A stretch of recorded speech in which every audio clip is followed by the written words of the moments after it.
Hi everyone, welcome back to CGB Mentors. I hope your preparations are going well. So obviously NABARD grade A का phase 1 हो चुका है, phase 2 होने वाला है. Very soon we gonna see the results as well.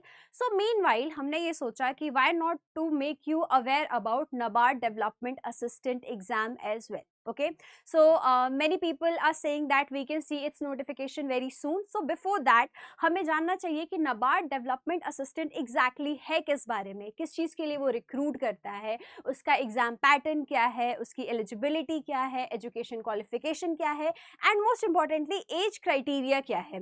Because many aspirants are struggling कि हमारी कुछ लोग की एज निकल गई है, कुछ लोग का ग्रेजुएशन में मार्क्स कम की वजह से we were not able to apply for many regulatory body exams. So इन सब का आंसर ये एग्जाम है NABARD development assistant. So many people who are giving NABARD grade A exam, जिनका हो जाए वेल एंड गुड, जिनका नहीं हो जाता है XYZ रीजन कुछ भी रह सकता है, right. So and if you still want to join NABARD, आप NABARD के लिए तब भी एम कर रहे हो, so we will suggest you should must look for this exam once. NABARD DA that stands for NABARD development assistant. Okay, grade A के just नीचे वाली पोस्ट ही आपको अलॉट होगी एंड 3 साल बाद आपका प्रमोशन भी हो जाएगा as a grade A officer. So आप NABARD इस तरीके से भी ज्वाइन कर सकते हो, जैसे RBI असिस्टेंट होता है वैसे ही ये NABARD के लिए NABARD डेवलपमेंट असिस्टेंट है. इसके बाद आप डायरेक्टली ग्रेड ए ऑफिसर बनोगे. सो इस वीडियो में NABARD डेवलपमेंट असिस्टेंट का इन डेप्थ एनालिसिस हम करने वाले हैं, that what is the exam, इसका पैटर्न क्या रहने वाला है and everything. So let's start. First and most important thing, age criteria क्या रहने वाली है. So based on the previous notification that what we have seen कि इसकी जो एज क्राइटेरिया रहने वाली है that gonna stood between 21 to 35 years. Yes, 35 years. बहुत सारे एग्जाम्स में क्या होता है, 30 years is the age limit, कि ये एज लिमिट सेट कर दी गई है, इसके बाद अनरिजर्व कैटेगरी ये एग्जाम नहीं दे पाएगी. But NABARD development assistant highest for between range for 21 to 35 years. So अभी जिनकी तो एज हो गई है, आप ये एग्जाम को टारगेट कर सकते हो एंड इसके बाद आप ग्रेड ए ऑफिसर भी NABARD में बन जाओगे. एंड यही नहीं, इसके बाद आपके पास रिलैक्सेशंस भी हैं जो कैटेगरीज में मिलती हैं. For SC ST and SC tribe, OBC, PWD candidates, आपके रिजर्वेशंस यहाँ पे ऑलरेडी हैं राइट. तो आप इसके लिए एम कर सकते हो. यहाँ पे age criteria is not the bar, you can give this exam, right. Moving ahead, we're gonna see education qualification. So sometime we have seen that there is a pain point of 60%. हमेशा बहुत से लोगों का रह जाता है, they want to give NABARD, they want to give RBI, but because वो 60% का जो क्राइटेरिया सेट किया हुआ है उसकी वजह से बहुत सारे एस्पिरेंट्स रह जाते हैं.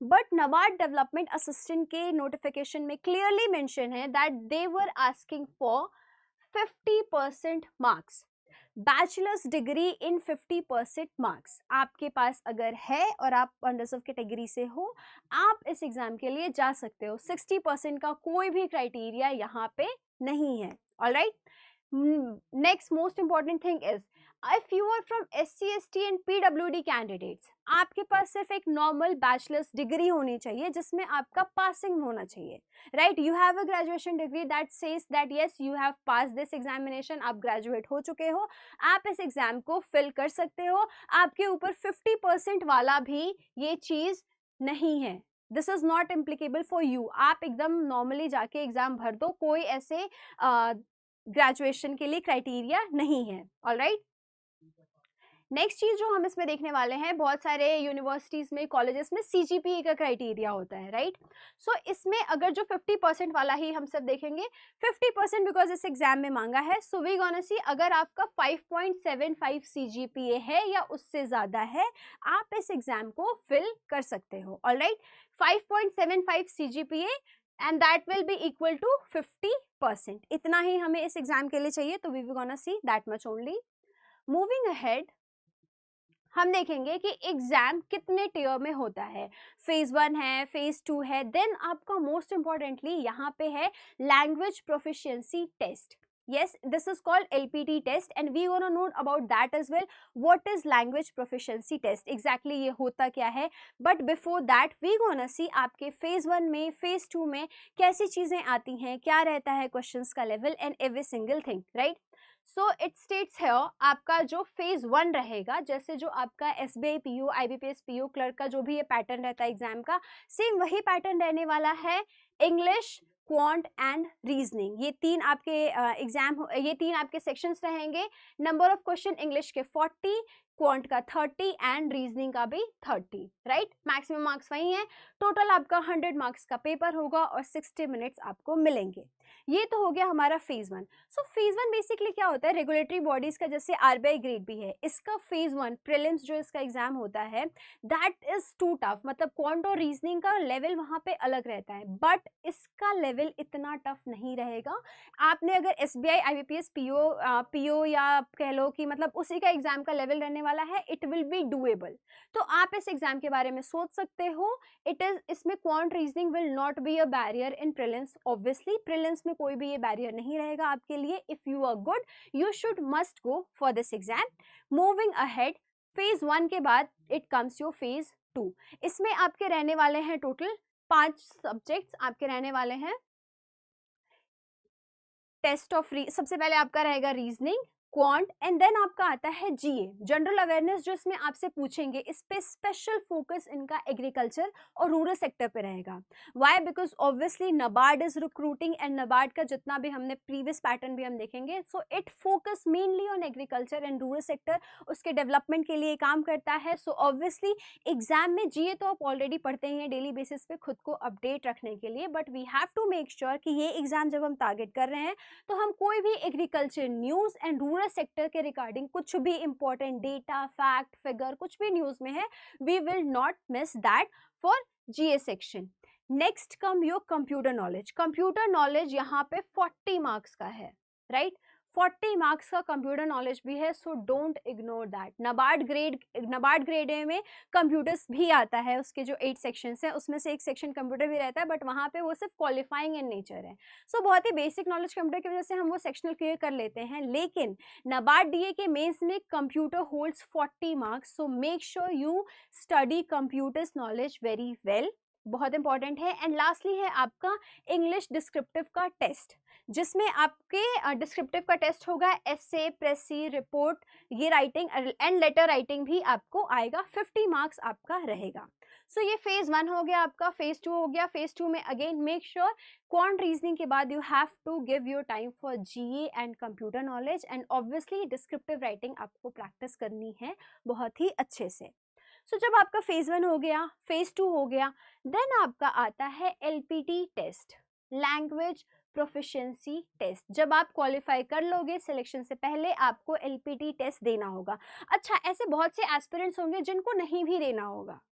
सो हमें कैसे पता चलेगा कि किनको देना है ये एग्जाम और किनको नहीं देना है? So we gonna see, it has stated very clearly कि they have to submit valid proof for the same marksheet. यहाँ पे जो आपका 10th एंड 12th में आपको स्पेसिफिक लैंग्वेज का, सपोज मैं एग्जाम्पल की तरफ समझाती हूँ. Suppose I am from Maharashtra and मुझे यूपी, क्योंकि नबार्ड डीए का जो पोस्ट आती है, जो वैकेंसीज आती हैं वो स्टेट वाइज आती हैं. And if I am from Maharashtra और मुझे यूपी में मैंने अप्लाई किया है, राइट. यूपी में वैकेंसी ज़्यादा थी, so I applied from there. But क्योंकि कम्युनिकेशन बैरियर ना हो, कम्युनिकेशन बैरियर को इग्नोर करने के लिए दे टेक एलपीटी टेस्ट कि आपको लैंग्वेज कितनी प्रोफिशिएंट है आपकी, क्या आप मतलब कम्युनिकेट कर पा रहे हो अच्छे से या नहीं कर पा रहे हो, इसके लिए एलपीटी टेस्ट होता है. तो अगर if I am from Maharashtra and मुझे यूपी जाना है तो मुझे हिंदी आनी चाहिए, मैं तभी चीज़ें डील कर पाऊंगी वहाँ पे. तो उसके लिए इफ सपोज, बट अगर मेरे 10th या 12th में मेरे मार्कशीट में जो 10th का रिपोर्ट कार्ड हमें मिलता है, फाइनल मार्कशीट मिलती है, या 12th में, उसमें अगर मेरा हिंदी एज अ सब्जेक्ट है तो मुझे एलपीटी टेस्ट नहीं देना होगा. बट अगर मेरे पास हिंदी एज अ सब्जेक्ट नहीं रहा है 10th या 12th में, तो मुझे एलपीटी टेस्ट देना पड़ेगा. एंड वाइस वर्सा, अगर मैं यूपी से हूँ, मुझे सपोज महाराष्ट्र में पोस्टिंग चाहिए, सो अगर वहाँ की लैंग्वेज अगर मराठी है तो क्या मुझे आती है, क्या मुझे नहीं आती है, दैट विल बी जज ऑन द बेसिस ऑफ क्या आपके 10th और 12th में वो सब्जेक्ट था, if yes you don't have to give LPT test, और अगर आपके मतलब नहीं है मार्कशीट में तो आपको LPT टेस्ट देना पड़ेगा. So this is all about NABARD DA. Yes, this is all about NABARD DA. आपका phase 1 होगा, then phase 2 होगा, and आपका then होगा LPT टेस्ट, राइट. एग्जाम का लेवल भी हमने यहाँ पे डिस्कस कर लिया है कैसा रहने वाला है. You have to make sure कि आप NABARD का GA पोर्शन और कंप्यूटर सेक्शन बहुत ही अच्छे से प्रिपेयर करें, बिकॉज हम क्वांट रीजनिंग में पहले से ही ध्यान देते रहते हैं. ऑल्सो NABARD का recruitment is on going. Obviously अभी फेज 1 हुआ है, फेज 2 होने वाला है. सो आप उसमें भी देखिए, बहुत अच्छे से आप प्रिपेयर कर सकते हो. हमारे आप CGB मेंटर्स वेबसाइट पे जाके आप चेक कर सकते हो, यहाँ से हमारे NABARD के कोर्सेज, राइट. ये हमारे NABARD के कोर्सेज है. अगर आप फेज 2 के लिए प्रिपेयर कर रहे हो, अभी आपका फेज 1 अच्छा गया है, you are preparing for phase 2, हमारा क्रैश कोर्स है, चीज़ें हैं. We are providing every single thing also for NABARD DA. आप हमारे GA सेक्शन को, हमारा जो करंट अफेयर्स का कोर्स है, आप उसे फॉलो कर सकते हो. इसमें we will cover everything. So this is it for NABARD DA. This is a good opportunity. अच्छा एग्जाम है. अगर आप still if you want to get into regulatory body, age barrier अगर आप 30 प्लस हो गए हो इसमें, तो आपकी 35 एज है, you can target that. आप उस हिसाब से आप कर सकते हो. अगर आपके बैचलर्स में 60% से कम मार्क्स हैं, आप अगेन इस एग्जाम के पास जा सकते हो, because it ask only for 50%. सिर्फ 50% क्राइटेरिया पे it gonna select you. Also SC ST या PWD कैंडिडेट्स के लिए कोई वहाँ पे परसेंटेज का क्राइटेरिया नहीं है. आपके पास सिंपली अगर ग्रेजुएशन डिग्री है, आप पास हो, आप इस एग्जाम को अप्लाई कर सकते हो. सो जो बहुत सारे एक पेन पॉइंट होते थे स्टूडेंट्स के, that yes we want to join regulatory bodies, हमें NABARD ज्वाइन करना है, बट हम कैसे करें, बिकॉज ऑब्वियसली 60% नहीं है, या फिर XYZ रीजन, या एज चली गई है, because after 3 years you will be promoted as a grade A officer, right. So just NABARD grade A की नीचे वाली पोस्ट ही आपको अलॉट की जाएगी. So this will be a good opportunity. When ever notification comes, do fill out this form. All right, so that's it for today's video. Thank you all for joining.